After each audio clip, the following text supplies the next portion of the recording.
Who? I shouted out security 20 minutes ago. Where were you?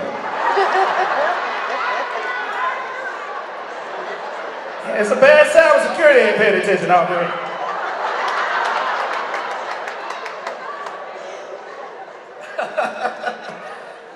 Okay. Let's do this. Dr. Bedell, today has been a homecoming for many KCPS alum and a tribute to African American culture and why it's important and why we're getting ready to send all these people back to school. So I'm going to bring you on up to the stage. Ladies and gentlemen, your Superintendent, Dr. Bedell. Now, why was it so important for us to pay homage and get ready for the school year in this way? I think it's important that we try to reach back and celebrate a lot of the good that has come out of this school district. And I think going into year 4 of my tenure, I remember last year speaking to a lot of our teachers at our first summer institute. And I talked about the fact that there are a lot of people out here that really approach this school district through a deficit lens. They approach the people that work in this school district through a deficit lens, and they utilize that ultimately to take advantage. And I truly believe this. I tell people that there's been a lot of people who have thrived off of our failures, but there's a tremendous amount of success. So there's people who don't want to see us succeed. We have people, and you saw today in that video, there's a tremendous amount of phenomenal people that have come out of this school system being developed by the educators, faculty, and staff. And so I thought it was important that we really, when we talk about it's our time to eradicate this thought process of this can't-do type mentality, but to also celebrate a lot of the good that you see from this Now, there have been 11 superintendents in this district in my lifetime. 11 is the number I learned at my time at Central High School. How you doing? That's a real number. That's that new man. But this district has a rich past, and it's well documented. And I kind of ran through the list of some of the important people that came from this district that did amazing things, not for this community, not for this city, not for this state, but the world. I mean, engineers and doctors and just, it's been great. So you just signed a 3-year extension to remain here in this district. All right. So what is your vision for KCPS's future? Well, I think stability is something that's very critical, and I'm sitting here excited right now because of the fact that I was just talking to Jennifer Collier, and I said, Jennifer, can you tell me, well, we're formal, Dr. Collier, can you tell me how many vacancies we have? And she said, right now, we're down to 8, and that's unheard of. In these school systems that I've worked in, that's unheard of to be at 8. I can tell you right now, I have a peer in this state that's probably sitting in somewhere in the range of 50 to 70, right? And that's how hard it is to find teachers. But I think what has happened here with the commitment from our board of directors, this community, you saw with our partnership with Joshlins and Cordish, those were things that made me make a decision that I want to come back and I want to do another 3 years. I don't want to just be here and be just a pass-through superintendent. But because of the stability team, right now we are a district that's sought after. We have a tremendous amount of people that have interest in wanting to work in our school system.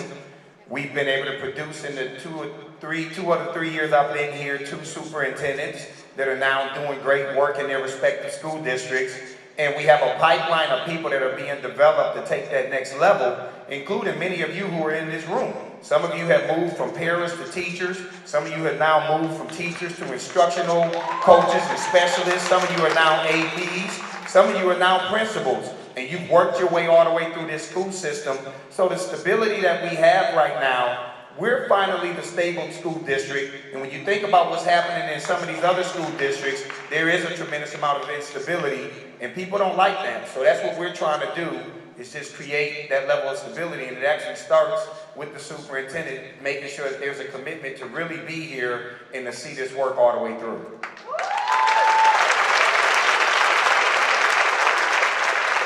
I don't know if you remember this or not, but I used to work in radio. When you first got here, before you even took hold of the superintendent position, you came here to go around the city and get familiar with these surroundings, and they introduced you to a lot of people in town, and we met then, and you appear to be a man of integrity and all about what you say you do. And right now, in the divisive times that we have in this country, you talk a lot about equity and diversity and inclusion. Why is that so important to you?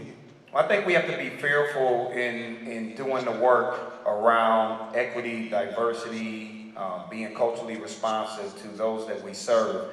We've seen people get their hands cut off in some cases. We've seen people get their heads cut off trying to do this work. And one of the things I'm extremely proud of is our board of directors in May of 2018 passed an equity policy 0.0 that guides everything that we're going to do moving forward, that allowed for us to do an equity budgeting model that put the resources into our schools. And one of the things I share with our principals, especially in the schools where your kids show up with a lot of social and emotional distress, and it's just that some of these kids, in some cases, have been dealt a real bad hand in life, and their only safe haven in some cases is when they hit inside of the four walls of your buildings. We have to be able to control for those variables, but we need support. We got the funding to do it. And what I told the principals at our previous principals meeting is, at this point, you can't say, I can't go to these board of directors and say, hey, you guys aren't giving us the support to do the work. We have far more support than I've ever seen in a school district. So it's about skill and will at this point. It's not about the resources. We just got to change our mindset. And I have this book here that I started reading called Culturally Responsive Teaching in the Brain.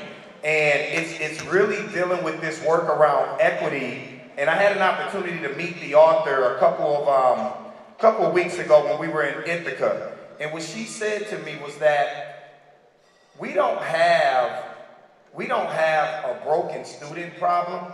We have a system that's designed to break these students. That's the bottom line. And I think what we have to be able to do is we got to teach these kids. We can't underestimate what disadvantaged students are intellectually capable of doing. You know, and when we do that, we postpone more challenging and more rigorous type work activities. And then when we have this low expectation for them, we in essence really deprive them of a strong education. And so I think a lot of it is about us and being able to recognize that every single one of us in this room have a level of implicit bias, including me. I told you the story about the kid sagging, and I was going to suspend this kid when I was an assistant principal because he wouldn't pull his pants up. And it was punitive, but I used my power, and I didn't recognize that this kid had just gotten kicked out of his house and didn't have anywhere to live, but I allowed for my bias to get in the way of me being a great administrator. And it took for that kid to check me. And I think when we go through this work, team, this isn't about making anybody feel bad. That's not what we're here to do. We're here to help you recognize that we all have a level of bias, and we got to check that at the door so we can give these kids everything that they deserve.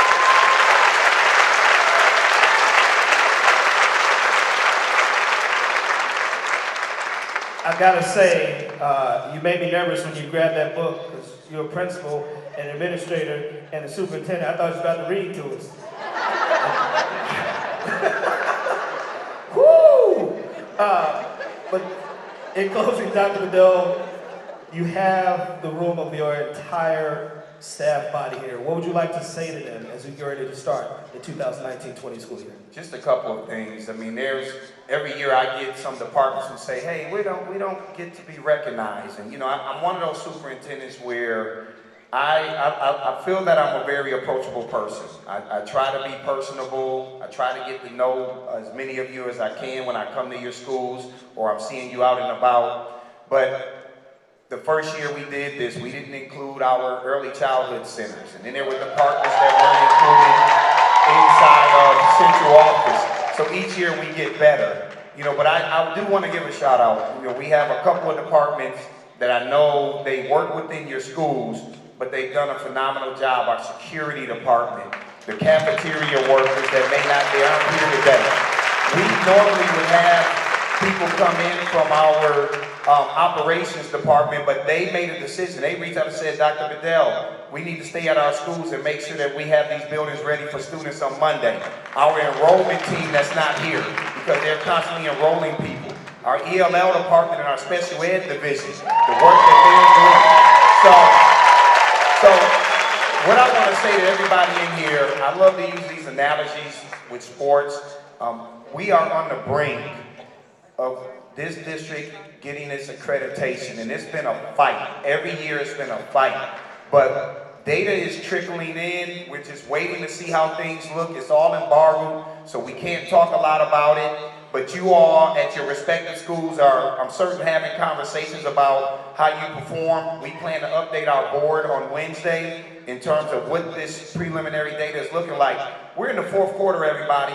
It's about a minute to go, and the game is tied. That's how close we are, right? And it's just a matter of figuring out who's going to take that layup or make that three-pointer or make those free throws so that we can go on ahead and get over that bar. But we have a lot of work to do, and I think that we have the people in this district, the 2,200 to 2,500, when you add part-time employees and hourly employees, we have the personnel to do what needs to be done for the children in this city.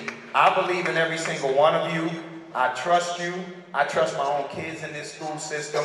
And my kids are having a phenomenal experience. And I just pray that every single kid gets the similar type of experience and education that I would want for my own kids. And that's our goal. Our goal is to become a fully accredited school district here. And we'll see what the state does when they go and publish things. But I can tell you, you all are doing a phenomenal job. You're kicking butt. Continue to do that. Continue to believe.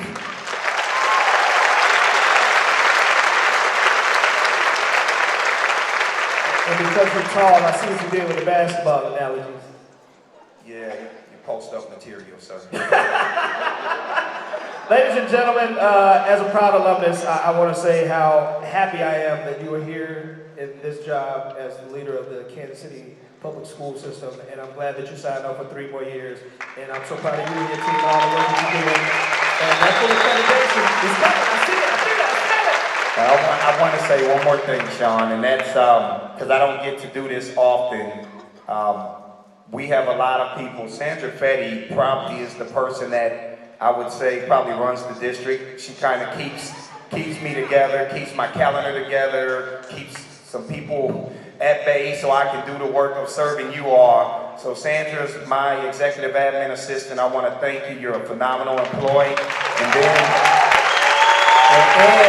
just a consummate professional. You are a true professional in this field with what you do. And then we have our cabinet members. A lot of our cabinet members who are in here, these are the people that are responsible for leading these major divisions. I want to tell you, we push and pull when we're having these meetings. It's not always the most fun meetings. There are times when I'm sitting back and I'm saying, well, good Lord, who's the superintendent? I'm trying to figure this out, but that's how they push back, right? And I think you want that in your organization. You want to give people to push on you. You don't want people to let you walk into pitfalls. So create that culture and climate where people can feel that they have the courage to be able to push back, to challenge you, to challenge your thinking, to allow for you to think outside of the box.